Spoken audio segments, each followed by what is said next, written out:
So what do you guys feel is a struggle within the fitness industry when it comes to kind of that quote unquote always having to be on?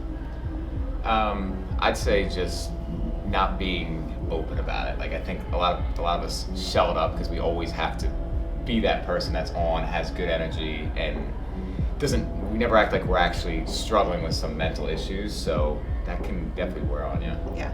I feel like sometimes because we're expected to help other people perform and, reach their peak and reach their goals, we often have a tendency to not give ourselves the same thing that we're giving to other people.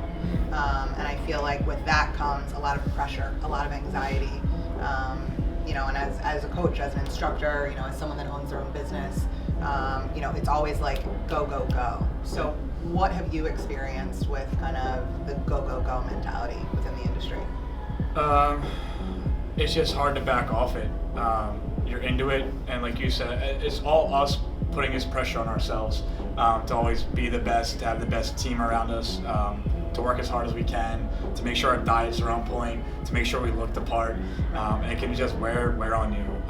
After a while, it's just you're always thinking about how can I be better and a step ahead and level up to the next level. And I guess over time that just wears on you, runs you down a little bit. For sure. Chris, when did you feel like you started noticing bouts of anxiety on a consistent or regular basis?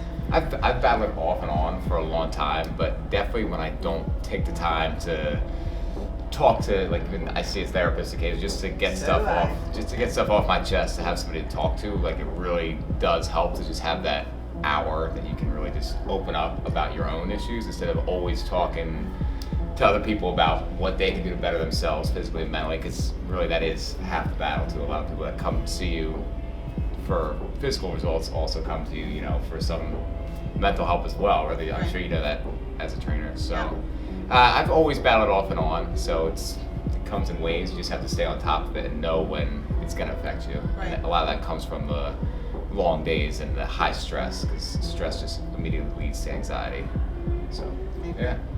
How about you, Patrick? When do you feel like you started noticing a lot of anxiety, pressure, all of that within the industry? Mine started pretty young. I was a sophomore in college, so about like 9 to 10 years ago, when I kind of realized I wasn't feeling right, or I was stressed and I was quiet and paranoid, and it really was having a big toll on my life. And I was definitely forced into help, which I'm thankful my parents kind of forced me to do it. I was very resistant. I don't need help. I'm fine. I'm good. Growing up in Northeast Philly and growing up with guys that are, we're all tough guys, and we don't want to show weakness, and that's the mentality you have as a guy, I think, growing up. And that's a big issue is, guys, we don't like to talk about our feelings. But I'm really glad my parents got me the help I did when I was so young, and I definitely have progressed. I've had my ups and downs over the last 9-10 years, but yeah, I have my moments, and like Chris said, the biggest thing is talking to people.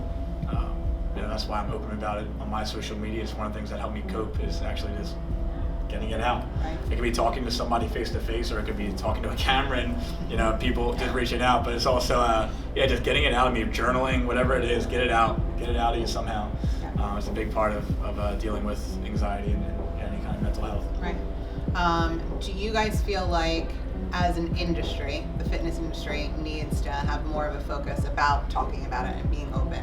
And how many fit pros kind of struggle with this on a day-to-day basis, just to bring more awareness to what's going on in our day-to-day lives? Yeah, I think personally it would be huge, because most of the people that I am close with, I'm friends with, all battle some sort of, whether it's depression, anxiety. Everybody has it bottled up, and we don't want to show that or talk about it. So I think the fact that we could be open about it, I think it's a community and everybody can help each other out.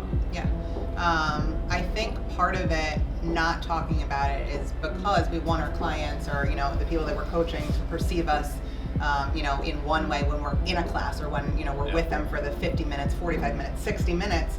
But it's like, after that, we're still human beings. We're not human doings. So if we're able to kind of let them in, they see us as superhuman, which is awesome, for a short period of time, but then to kind of humanize it and allow them to see that we struggle with the same things that they are struggling with, day in and day out. I just feel like being more open, you bring more awareness to how people are dealing with it and how Yeah. people can deal with Yeah, it. being vulnerable is a big part of it for me. Is like letting people know that I have bad days, I have bad moments, I have really bad days, and I think that's been a big part. I've helped a lot of people because they see me being vulnerable and they'll reach out and be like, "Wow, I didn't know that about you, or you never know that." And so I've been able to reach out to people and help people just by that, just by being myself and Right. letting my guard down. That's all it is. That's awesome. I think luckily our generation is more inclined to talk about it, especially even with like professional athletes now. Like there are more and more athletes coming out saying they battled this, and like Kevin Love had a panic attack on the court last year, and like that actually really helped a lot of people because this guy's making millions and millions of dollars, and as an outsider, like, well, what could he possibly be worried or upset about? But it just shows you everybody's human, no matter how much money you make, what you do for a living. Like we all. Brandon Graham is the same thing this season. He had a bad moment of stress and anxiety, and I've been there. It's hard to perform. I mean, I've had anxiety attacks in there, and it's hard to perform. You're not on your A game, so we understand, and a lot of people that don't go through it just don't understand, and that's the hardest part. Yeah. Is if anybody does not deal with it. God bless them. That's amazing. That's awesome. But a lot of times, like anxiety, like Right. that's nothing. Yeah. They're the hard people that I think sometimes to talk to is the people that really don't deal with anxiety. Right. I think, the idea of health and wellness as opposed to kind of just fitness is really important because you've got coaches that train you for, the aesthetic or performance or, your skill, but then it's also really important to have the coaches or, the therapists or whoever it is, that group, that team of people that can help you with what that internal struggle is. And Chris, you said you go to therapy. Yeah, just once a month, just to talk about anything that's going on. Even if I'm completely good and I had an awesome month, no anxiety, no OCD, no anything. Those are two things I battle. I still will go because it's the type of thing you have to stay on top of it. I kind of relate it to fitness in itself. Like you're not gonna stay on top of your diet and your weight training. Like it's gonna fall off and then you're gonna backtrack. So mental health's the same way to me. I am with you. I don't know what my life was like before I saw my therapist. I'm like, how did I get through life for 30 some odd years or 28 years, whatever it was at the time, without Martha? Martha's my therapist. So open it up as well. So like, how did I do this without her? And how about you? What do you do to kind of make sure you stay in a good headspace? Yeah, so I've been therapy, same thing, once a month. I love yoga. I try to practice. I definitely don't take enough time to do it, but I've never left a yoga class not feeling like, wow, I need that, or wow, I feel refreshed right now. Also, journaling is really big for me. And my anxiety is usually worse in the morning, so if I get up and I journal, and whatever is on my mind, just writing it down is a big help for me. So there's some of the things I do. What do you find attributes to your anxiety?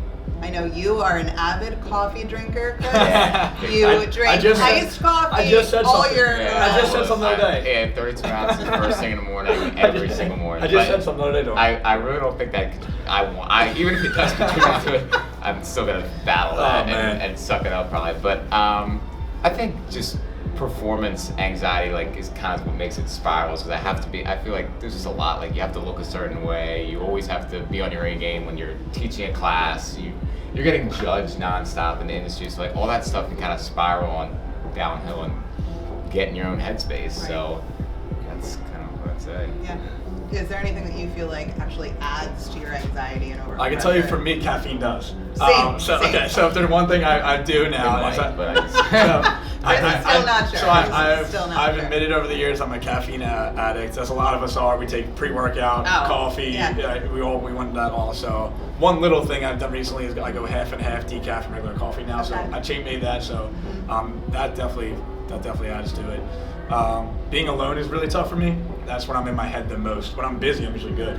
So lately I've been really busy, and my anxiety's been amazing because it's kind of a proven fact that your brain can't think about more than one thing at a time. So if you're focused on one thing, your anxiety's not. But when I'm alone by myself, that's when it's just like thinking about stuff left and right and out there, Yeah. I think we all kind of share similar traits and whatnot, and I think it just comes back to learning how to manage it. Yeah. So we have it, we're open to talking about it. I feel like, use those people as a resource. What do you do that helps you? What do you do that, helps you? And then just kind of work through it because it's something we're always going to have to deal with and manage. But you know what I think is funny is that we're all kind of like hit people, like high intensity interval training type of people. And when you said yoga, it's like you need to take that time, you know, something that counterbalances what your mind is consistently used to doing. To take a step back, hit the pause button, and then really kind of like reset. And I think, I don't know about you, but like I struggle with yoga. I'll do it, but like I struggle being in that headspace because it's like quiet and calming, and I'm like, holy shit. Bleep that out. But like, holy crap, like I can't just like unwind and like calm down, and then I get frustrated with myself that I can't even do it. And so people are like, oh, you don't do yoga, you're so flexible. I'm like, no, it's just, I do it, but it's even harder for me to show up to yoga because I'm like trying to focus. Whereas like in a HIIT class or, you know, something that's like, I'm like, woo, I got it, and I get those endorphins right away, and then I feel better. Yeah, it's interesting that how much of a struggle it is, but honestly, that's sometimes why I go. I'll be like, I know this is hard for me to sit in my headspace by myself. Like I said, being alone is hard for me, being quiet and alone. So putting yourself in that situation, it will strengthen your mind, I believe. You keep putting yourself there and putting yourself there and putting yourself there. It's just like lifting weights, right? You're going to build that strength. So, but yeah, I do love yoga. It's hard. I've never been to a yoga class where I don't want to leave. Like, you get to a point, you're just like, get me out of here. And then you finish and you're like, oh, I need that.